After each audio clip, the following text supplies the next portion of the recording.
What if I told you there was an NBA player who partied every single night, yet still dominated the court, won Defensive Player of the Year twice, led the league in rebounding for 7 straight seasons, and became a 5-time NBA champion? That man is Dennis Rodman. But before the fame, the headlines, and the madness, he was just a lost kid in Oak Cliff, Dallas. Rodman's childhood was far from stable. His father walked out when Dennis was just 3 years old, vanishing overseas and never looking back. That left his mother, Shirley, raising 3 kids on her own while juggling 3 jobs. Often, she had no choice but to leave them alone for hours, just to keep food on the table. Ironically, it was his sisters, Kim and Deborah, who were the family stars. Both won state titles in basketball and earned college scholarships. Dennis? He wasn't even on the radar. He graduated high school without ever making the basketball team. At 5 feet 10 inches, skinny and awkward, sports didn't come naturally to him. At 19, without a job or direction, Dennis found himself kicked out of the house by his mother. Homeless, he started working as a janitor at Dallas-Fort Worth Airport during the night shift. It was the lowest point of his life. But then, something incredible happened. Between the age of 19 and 20, Rodman grew 10 inches. He shot up to 6 feet 8 inches, and suddenly basketball didn't seem so out of reach. A friend suggested he try out for a local community college team. But before that dream could even begin, Dennis made a big mistake. One night, he stole 15 watches from a gift shop at the airport, not for money, but to win people over. He thought if he gave them away, maybe he'd finally have friends. Instead, he was arrested and thrown in jail. Lying in that cell, Rodman had a choice: keep spiraling or change everything. He returned the watches, the charges were dropped, and with a renewed mindset, he tried out for Cook County Community College's basketball team. In just 15 minutes, he impressed the coaches so much they offered him a scholarship. Rodman averaged 17.6 points and 13.3 rebounds his first season, but then flunked out of college. It felt like déjà vu. Another shot blown. But fate wasn't done with him. A coach from southeastern Oklahoma State saw his potential and gave him one more chance. And that's when everything changed. At Southeastern Oklahoma State, Dennis Rodman wasn't just another player. He was a dominant force. Across 3 seasons, he averaged over 25 points and 15 rebounds per game, winning District 9 Player of the Year every year he played. But it wasn't just his stats that stood out, it was his fire. Rodman had found purpose, and he wasn't about to lose it again. That fire led him to the 1986 NBA Draft, where he was selected 27th overall by the Detroit Pistons. From nearly homeless to the NBA in just a few years, Dennis had done the unthinkable. But the NBA was different. Faster, tougher, meaner. Yet, Rodman didn't back down. In his rookie season, he came off the bench with an energy the league wasn't used to. He dove for loose balls, fought for every rebound, and brought intensity that made him impossible to ignore. Coaches called him the fastest 6 feet 8 inches player they'd ever seen. And when starter Adrian Dantley got injured, Rodman got his shot to start. And he didn't waste it. In 29 starts that season, Rodman averaged over 15 points, 10 rebounds, and 1 block per game. He gave Detroit something they desperately needed: heart. And it showed during the 1988 playoffs. In the first round against the Washington Bullets, Rodman exploded with 23 points in just 28 minutes in Game 4. In Game 5, his defense locked down Moses Malone, forcing him into a nightmare shooting performance. Rodman added 13 points and 7 rebounds off the bench, helping Detroit close out the series. Next up, Michael Jordan and the Chicago Bulls. Jordan came in red hot, averaging 45 points per game in the first round. But the Pistons had a plan, the Jordan rules, and Rodman was key to executing it. With Dennis flying across the floor, diving for balls, defending like a madman, Jordan's scoring dropped to 27 points per game, and Detroit advanced in just 5 games. In the Eastern Conference Finals, Rodman's relentless hustle helped Detroit take down the mighty Boston Celtics. It set the stage for the NBA Finals against the defending champion Los Angeles Lakers, led by Magic Johnson and Kareem Abdul-Jabbar. Detroit came out firing, winning 3 of the first 5 games. 1 went away from a title, they had a shot. But Game 6 slipped away in the final seconds. Game 7 came down to a single possession. With 41 seconds left, Rodman, known for his defense not shooting, took an off-balance jumper and missed. The Lakers capitalized. Detroit's dream of a championship was crushed. Rodman was devastated. That shot haunted him. But things were about to change. The Pistons moved into a new arena, the Palace of Auburn Hills, and Rodman's life took a new turn too. On September 28, 1988, he became a father to a daughter named Alexis. For the first time, he had someone to fight for beyond himself. He promised he wouldn't be like his own father, absent, distant, gone. That season, Rodman averaged 9.4 rebounds and 9 points off the bench in just 27 minutes per game. His impact grew. His confidence grew. The Pistons rolled through the regular season and returned to the playoffs stronger than ever. But Michael Jordan wasn't going away quietly. The Bulls pushed Detroit to the brink. After falling behind in the series, Pistons coach Chuck Daly gave Rodman more minutes, and it paid off. Dennis averaged nearly 16 rebounds per game in the final 3 contests. The Pistons won, and Rodman's role was now bigger than ever. Then came the rematch, Detroit versus Lakers in the 1989 finals. Magic Johnson. Kareem. Showtime. But Rodman didn't care about names. He cared about heart. Even while battling agonizing back spasms, Dennis threw his body on the line, drawing charges and diving for balls. The Pistons swept the Lakers. Dennis Rodman had gone from a janitor with no future to an NBA champion. During the celebration, he broke down in tears, overwhelmed by emotion. For the first time, Dennis Rodman felt accepted. And he wasn't done yet. After winning his first NBA title in 1989, Dennis Rodman was no longer just a role player. He was an essential piece of a championship machine. But greatness wasn't enough for Dennis. He didn't just want to win. He wanted to matter.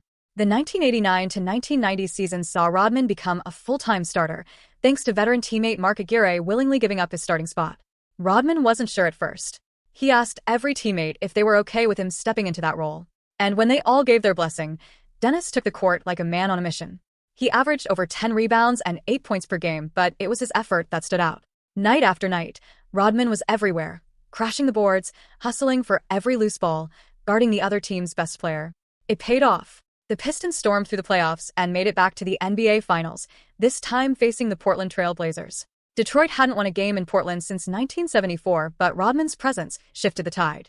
The Pistons broke their decades-long drought and defeated Portland in 5 games. Back-to-back NBA champions. Rodman had become a defensive juggernaut, earning the NBA Defensive Player of the Year award. But the grind was taking a toll. During the 1990 to 1991 season, Rodman hit a new career high, scoring 34 points in a game against the Denver Nuggets. He won Defensive Player of the Year again and led the league in rebounding. The Pistons returned to the Eastern Conference Finals, ready to defend their crown. But this time, the Chicago Bulls were different. Under new head coach Phil Jackson, the Bulls had embraced a new system, the triangle offense. It wasn't all about Jordan anymore. The team was more balanced, more dangerous. And for the first time in years, they beat the Pistons. Chicago ended Detroit's 3-year final streak, and everything began to unravel. The physical and emotional toll of 3 straight title runs broke down the team. Then came the biggest blow of all. Chuck Daly, Rodman's mentor, father figure, and head coach, left the team. Rodman was devastated. That offseason, he married his girlfriend Annie. But just 82 days later, they divorced. Then, the unthinkable. One night, Rodman was missing. His truck was found parked outside the Palace of Auburn Hills. A rifle was missing. The police were called. Rodman wasn't trying to hurt himself, but he was at his breaking point. The weight of expectations, fame, and heartbreak had cracked something inside him. That was the night Dennis Rodman died, and the wild, unpredictable Rodzilla was born. He dyed his hair. He got piercings. He said what he wanted, wore what he wanted, and partied like no one else in the league. That persona would carry him to the next chapter of his NBA journey. Rodman was traded to the San Antonio Spurs, where he made an unforgettable entrance, 30 minutes late to practice, because he was dyeing his hair blonde. Fans loved it. Coaches? Not so much.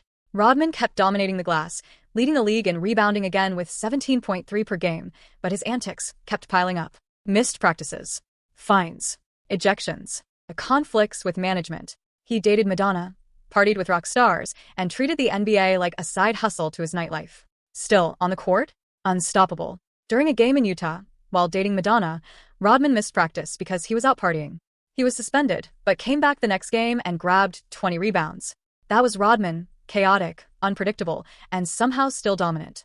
But things boiled over in San Antonio. He threw an ice pack at his coach, got benched, then suspended, then took a leave of absence that lasted over a month. Despite that, the Spurs were dominant with Rodman. When he played, they won 40 of 49 games.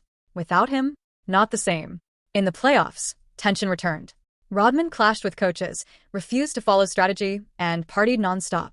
The Spurs couldn't keep up with the Rockets. They were eliminated. And Rodman? He was done in San Antonio. Everyone thought his career was over. Too wild. Too unstable. Too much drama.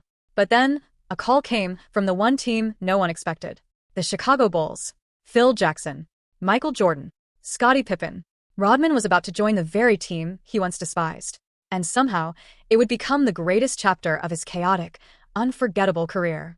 When Dennis Rodman joined the Chicago Bulls in 1995, it felt like a gamble. The league's most unpredictable player teaming up with the NBA's most focused star, Michael Jordan, and elite forward Scottie Pippen? The media doubted it would work. But Phil Jackson understood Rodman.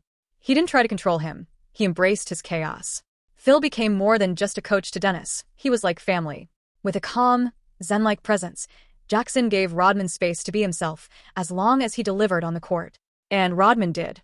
Night after night, he put his body on the line, diving, clawing, and out-rebounding everyone. The result? The Bulls had the greatest regular season in NBA history at the time. 72 wins. Only 10 losses. Rodman led the league in rebounds, again. He was the defensive anchor they needed. In the playoffs, he became Chicago's secret weapon against Shaquille O'Neal and the Orlando Magic. Despite being several inches shorter, Rodman's strength and willpower held Shaq to just 2 points in Game 1 while Rodman grabbed 21 rebounds. The Bulls swept the Magic. Revenge complete. In the finals, they faced the Seattle Supersonics. After taking a 3-0 series lead, Rodman tried something new. He stopped partying. For 3 days, he ate clean, slept 8 hours, and avoided distractions. And guess what? It backfired. Rodman played flat. Seattle won games 4 and 5. So Rodman went back to being Rodman. He partied all night before Game 6, then showed up with 19 rebounds, 5 assists, and 9 points, just enough to help the Bulls clinch their 4th NBA title. Rodman had his 3rd ring. He also had something deeper, belonging. But rest? Not a chance. The next season, he signed a 1-year deal and bought a custom party bus, so he could keep his nightlife rolling without missing a beat. And shockingly, despite the chaos, he once again led the league in rebounding, his 6th straight title, breaking Moses Malone's record. The Bulls won 69 games and steamrolled through the playoffs. In the finals, they faced the Utah Jazz, led by Karl Malone and John Stockton. Rodman had a unique way to stay sharp, flying off to Las Vegas between games. Jackson and Jordan let it slide because Rodman always delivered. In Game 6, Rodman outworked everyone, grabbed key rebounds, and helped secure the Bulls' 5th championship in 7 years. But things were wearing thin. He had been suspended for 14 games that season, 11 for kicking a cameraman, the rest for technicals. The Bulls had enough. For the 1997-98 season, Rodman was given a $9 million contract, but over half of it was incentive-based.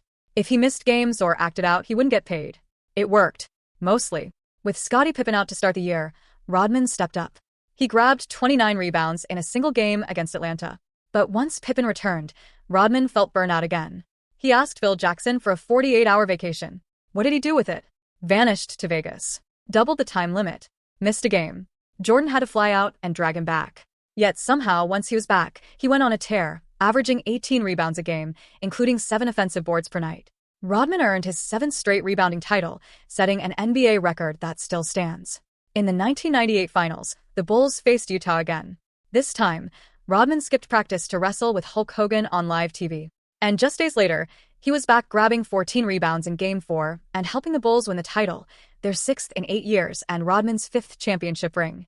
During the parade, Rodman stood in front of thousands and said, "If I ever got married, it'd be to these 12 guys right here."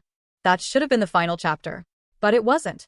Rodman signed with the Lakers in 1999, but the party scene in LA was too much, even for him. He was cut after just 23 games. Then came one last chance with the Dallas Mavericks. He still grabbed rebounds like a machine, 14.3 per game at age 39, but his off-court chaos was too much. After 12 games, Dallas let him go. In 2003, at 42 years old, Rodman attempted one final comeback with the Denver Nuggets. But after a motorcycle accident that required 70 stitches, the opportunity vanished. Still, Rodman had done enough to etch his name in history. In 2011, he was inducted into the Basketball Hall of Fame. 5-time NBA champion, 2-time Defensive Player of the Year, 7-time rebounding champion, and possibly the greatest rebounder the game has ever seen. He partied harder than anyone, lived louder than anyone, but when it was time to play, he dominated everyone.